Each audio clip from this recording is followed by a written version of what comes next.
Good morning students.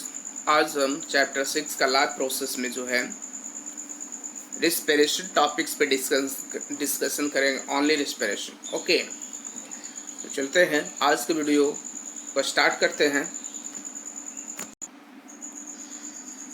तो जैसा कि आज की टॉपिक्स आप देख पाए, रिस्पिरेशन। ठीक है, तो पहले रिस्पिरेशन को डिफाइन कर दिया जाएगा कि respiration is the process by which food is burnt in the cell of the body with the help of oxygen to release energy. It takes place in the mitochondria of the cell. देखो बताया गया है यहाँ पे कि respiration वह process है जिसमें खाए हुए फूड का क्या किया जाता है, बर्न किया जाता है, जो सेलों के थ्रू होता है। फिर उसको जो है वह सेल और टिश्यू जो होते हैं उसका यूज़ करते हैं। हेल्प इन द ऑक्सीजन और रिलीज एनर्जी, वहाँ से जो है हेल्प ये जो है बर्न करने में ऑक्सीजन हेल्प करता है, वहाँ से एनर्जी रिलीज होता है। Take place in the mitochondria of the cell, ये सभी प्रोसेस माइटोकॉन्ड्रिया में होता है। Second point, the energy release during respiration is use for make ATP molecules. ATP of the full form, ATP का जो पूरा नाम है क्या है, याद रखिएगा, एडेनोसिन ट्राइफॉस्फेट फ्रॉम एडीपी। ठीक है, मॉलिक्यूल्स। और एडीपी का पूरा नाम क्या है, एडीपी। ठीक है, यानी एडेनोसिन डाइफॉस्फेट। डाई मीन्स 2 होता है, ट्राई मीन्स 3 होता है। ठीक है, phosphate and inorganic phosphate, ADP plus phosphate. देखो होता क्या है, एडीपी क्या हो गया, ए से क्या एडेनोसिन हो गया, डी से क्या हो गया डाई हो गया, पी से फॉस्फेट। ठीक है, यानी इसमें फास्फेट 2 रहते हैं। ठीक है, लेकिन एक अगर और फास्फेट इसके साथ मिल जाते हैं तो कितने फास्फेट हो गए, 3 हो गए, तो उसको कहते हैं ट्राई।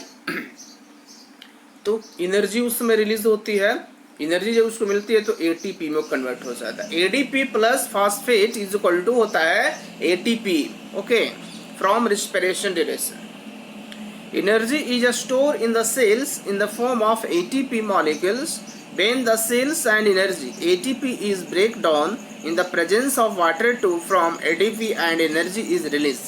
कहा गया है कि ATP energy is stored in the cells in the form ATP molecules when the cell need energy. जब बॉडी को ज़रूरत होता है, ठीक है, एनर्जी का, तो एटीपी जो है डिस्ट्रॉय होता है। Need energy, ATP break down. ATP क्या होता है, ब्रेक डाउन होता है in the presence of water to from ADP in the energy and release. और उस समय जो है ये टूट जाती है एडीपी में और एनर्जी में। ठीक है, समझ में आ गई। अब देखिए यहाँ पर टाइप्स ऑफ रेस्पिरेशन बताया गया। रिस्पिरेशन जो है कितने तरह के हैं, तो रिस्पिरेशन 2 तरह के होते हैं। They are 2 main types of respiration, they are aerobic and anaerobic respiration. First point क्या है, एरोबिक रिस्पिरेशन, तो take place in the presence of oxygen. It produce more energy. The end product are carbon dioxide, water and energy. It take place in the most organism.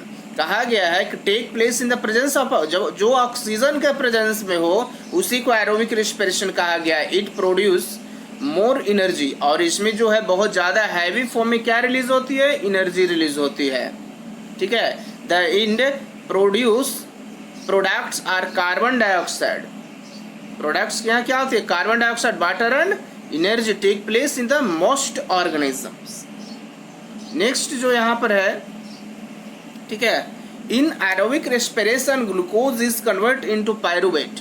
यहाँ पर जो aerobic respiration में जो glucose होता है convert किस में हो जाती है, into pyruvate in the cytoplasm.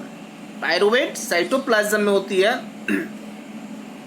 ठीक है, in the presence of oxygen and in the presence of oxygen pyruvate is converted into carbon dioxide, water and energy in the mitochondria. देखिए जो हम लोग खाते हैं ग्लूकोज में कन्वर्ट होता है यहाँ दिख रहा है ना। और प्रेजेंस ऑफ ऑक्सीजन, जब वो प्रेजेंस ऑक्सीजन उसको मिलती है तो साइटोप्लाज्म में जो है वो पायरुवेट, और पायरुवेट में ऑक्सीजन के प्रेजेंट में जो कि माइटोकॉन्ड्रिया में ये प्रोसेस होती है तो वहाँ से CO2 plus H2O plus energy release होती है। ओके, अब यहाँ पर सेकंड पॉइंट है एनारोबिक रिस्पिरेशन। ठीक है, तो take place in the absence of oxygen it produce less energy in the end product are lactic acid और इथेनॉल। कहा गया है कि ऑक्सीजन की अब्सेंस में जो है ये प्रोसेस होती है तो इसे एनारोबिक रेस्पिरेशन कहते हैं। इन द वहाँ पर एनर्जी बहुत कम मात्रा में फॉर्म होता है। ठीक है, द प्रोडक्ट, यहाँ पर जो प्रोडक्ट बनते हैं लैक्टिक एसिड बनते हैं और इथेनॉल बनते हैं। Carbon dioxide and energy it take place in the muscle cell at the yeast, place muscle cell of the yeast, और ये ईस्ट में ज़्यादा होती है, ईस्ट में। ठीक है, उसके बाद नेक्स्ट पॉइंट है in the anaerobic respiration in the muscle cell glucose is converted into pyruvate and it is the absence of oxygen pyruvate is converted into lactic acid and energy। वही चीज़ों को बताया गया, ग्लूकोज जो होती है वो ऑक्सीजन के प्रेजेंस में जो साइटोप्लाज्म में होना चाहिए था वो पायरुवेट में कन्वर्ट होता। पायरुवेट में ऑक्सीजन की कमी होने के कारण जो है ये मसल्स सेल में एक्टिविटी होती है और यहाँ लैक्टिक एसिड और एनर्जी रिलीज होती है जिसके कारण हमारी बॉडी क्रैम्प्स करते हैं। ओके, नेक्स्ट है इन anaerobic respiration in east glucose in convert into pyruvate and the absence of oxygen pyruvate is converted into the ethanol, carbon dioxide and energy। This process called fermentation. आपको fermentation किसे कहा जाता है इसका भी definition यहाँ पर बता दिया गया है। तो ऐसा प्रोसेस जो ऑक्सीजन की अनुपस्थिति में हो, ठीक है, और इसमें जो है ग्लूकोज कन्वर्ट होती है पायरुवेट में और ऑक्सीजन न मिलने के कारण जो है ये जो है इथेनॉल और कार्बन डाइऑक्साइड एनर्जी में बदल जाता है और इस प्रोसेस को ही फर्मेंटेशन कहा जाता है। Glucose presence of oxygen in the cytoplasm में, pyruvate absence of oxygen in yeast, ethanol plus CO2 plus energy. ठीक है,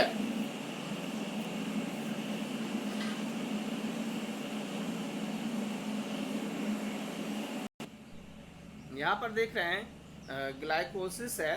this is the first stage which occurs in the cytoplasm and the result in breakdown of glucose। 6 carbon molecules में convert होती है in the 3 carbon molecules called pyruvate. ठीक है, glycolysis occur both in the aerobic and will be the as well is the anaerobic respiration। Next slide में हम देखते हैं कि breakdown of the glucose by various pathway. यहाँ पर कुछ जो एनसीईआरटी बुक पे भी दिया हुआ आप देख सकते हैं। यहाँ पर जो है जो भी खाते हैं वो ग्लूकोज में कन्वर्ट होता है। तो प्रेजेंस ऑफ ऑक्सीजन की उपस्थिति इन साइटोप्लाज्म, ये प्रोसेस साइटोप्लाज्म में होगी। ठीक है, तो यहाँ पर जो है पायरुवेट प्लस एनर्जी, और ये 3 स्टेप में फॉलो होता है। ठीक है, कितने स्टेप में? 3 स्टेप में ये फॉलो होता है। तो यहाँ पर जो 3 पथवे दिया हुआ है आप देख पा रहे हैं यहाँ से। ठीक है, तो यहाँ पर जो दिखाया गया है फर्स्ट में बताया जा रहा है कि glucose presence of oxygen in cytoplasm, तो पायरुवेट प्लस एनर्जी। तो फर्स्ट यहाँ पर जो ये दिख रहा है ये वाला पॉइंट, ये बोला गया इन माइटोकॉन्ड्रिया में। तो प्रेजेंस ऑफ ऑक्सीजन, जब हमारे बॉडी को ऑक्सीजन प्रोवाइड किया जाता है यानी ऑक्सीजन मिलता है तो वहाँ पर ये जो माइटोकॉन्ड्रिया में, क्योंकि माइटोकॉन्ड्रिया को power house of the cell कहा जाता है, तो यहाँ से CO2 plus H2O plus energy हमारे बॉडी से क्या रिलीज होगी? CO2, H2O और एनर्जी। ठीक है, अब ये पॉइंट जो आप देख पा रहे हैं अब्सेंस ऑफ ऑक्सीजन, तो इसको अब्सेंस ऑफ ऑक्सीजन ना करके लैक ऑफ ऑक्सीजन कहेंगे। ठीक है, क्या कहेंगे? लैक। उसको हटा देंगे, यहाँ पर क्या लिख देंगे? Lack of oxygen. ठीक है, तो यानी ऑक्सीजन की कमी, इसको क्या कहते हैं? ऑक्सीजन की कमी। याद रखिएगा यहाँ पर जो होगा क्या होगा? ऑक्सीजन की कमी, लैक ऑफ ऑक्सीजन। तो हमारे बॉडी में जब ऑक्सीजन की कमी होती है, ठीक है, तो वहाँ पर लैक्टिक एसिड प्लस एनर्जी बनता है। क्या बनता है? लैक्टिक एसिड और एनर्जी बनती है। कभी कभी क्या होता है, हमारी बॉडी अचानक पैन करना, क्रैम्प्स करना शुरू कर देता है। तो इसका एक ही कारण बनता है कि भाई हमारी बॉडी में जिस भाग में क्रैम्प्स हो रहा है, अकड़न हो रही है, वहाँ पर ऑक्सीजन की क्या है? कमी है। वहाँ की सेल्स को ऑक्सीजन सप्लाई अच्छी तरह से नहीं हो पाया है, जिसके कारण ये होता है। उसके बाद थर्ड आ रहा है अब्सेंस ऑफ ऑक्सीजन। तो ये ओनली ईस्ट कर सकता है। तो ईस्ट में ऑक्सीजन न मिलने के कारण जो है ये फर्मेंटेशन प्रोसेस को कंप्लीट करता है और इसमें इथेनॉल बनता है, ठीक है, इथेनॉल बनता है और यहाँ से जो है कार्बन डाइऑक्साइड रिलीज करता है और एनर्जी करता है, जो बहुत लेस अमाउंट में यहाँ से रिलीज होता है। ओके, अब यहाँ पर देख रहे हैं फैट और पायरुवेट एसिड। पायरुवेट की मैं बात कर लेता हूँ थोड़ी सी, जो कि बहुत महत्वपूर्ण है यहाँ, ठीक है। तो फर्स्ट पॉइंट है the pyruvate is the convert into ethanol and carbon dioxide by the process called fermentation in yeast due to the anaerobic respiration, ठीक है। थर्ड पॉइंट है the second the pyruvate is convert into the 3 carbon compound lactic acid during the respiration in muscle cells due to the anaerobic respiration accumulation of the lactic acid cause cramps in the muscles। जब हमारी body को जो है कम मात्रा में lake of oxygen मिलती है, ठीक है, तो उस समय जो होती क्या है, हमारी बॉडी में क्रैम्प शुरू हो जाती है, दर्द शुरू हो जाती है, अकड़न शुरू हो जाती है। थर्ड पॉइंट है the pyruvate is break down into carbon dioxide and water in the presence of oxygen inside the mitochondria। The energy released during cellular respiration is used to synthesis the muscular called ATP, which is used the fuel of the activity is the cell। Okay, next slide की ओर चलते हैं। Next slide में जो है respiration in plants, ठीक है। तो लिखा हुआ respiration in the plant is simple than in the respiration in animals. First point है, देखिए यहाँ 28 गलती से लिखा गई है, बाई मिस हो गया है, इसको आपको नोट डाउन नहीं करनी है। फर्स्ट पॉइंट ये है गैस एक्सचेंज ऑकर थ्रू, ये गैसों की एक्सचेंज करता है। सेकंड है स्टोमाटा एंड लिप्स। थर्ड है लेंटिकल्स इन द स्टीम। और फोर्थ है general surface of the root. यहाँ पर जो बताया गया है कि रिस्पिरेशन का जो प्रोसेस प्लांट्स में भी होती है, स्टोमाटा के थ्रू होते हैं, लेंटिकल्स होती है जो स्टीम में होता है, और general surface of the root से भी होता है। ओके, नेक्स्ट स्लाइड की ओर चलते हैं। नेक्स्ट स्लाइड में रिस्पिरेशन टेरेस्ट्रियल एनिमल्स, यानी जमीन पर रहने वाले जो एनिमल्स है उसमें रेस्पिरेशन का प्रोसेस क्या है। तो they use atmospheric oxygen for respiration. तो टेरेस्ट्रियल एनिमल्स जितने भी हैं वह हमारे एटमॉस्फेरिक ऑक्सीजन को वह यूज करता है रिस्पिरेशन में। ओके, सेकंड पॉइंट है respiration aquatic animals. Aquatic animals जो है, जिसको जलीय जीव कहते हैं, ये रिस्पिरेशन कैसे करता है। तो बताया गया है aquatic animals use the oxygen dissolve in water. वह जो है पानी में घुले हुए ऑक्सीजन का यूज करता है। They breathe at the fast rate since in the amount of dissolved oxygen is Fairlie.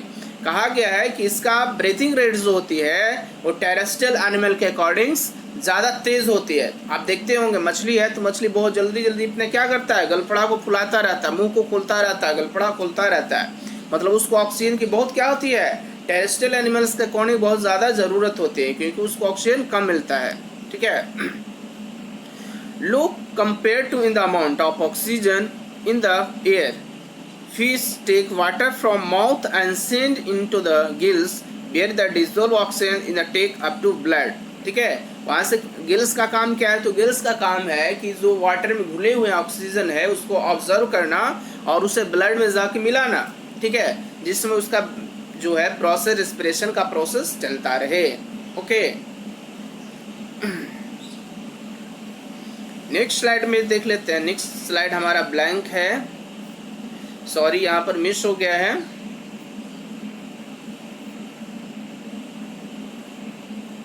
अब आ गया रिस्पिरेशन इन ह्यूमंस। हम यहाँ पर बात करेंगे रिस्पिरेशन और ह्यूमंस का।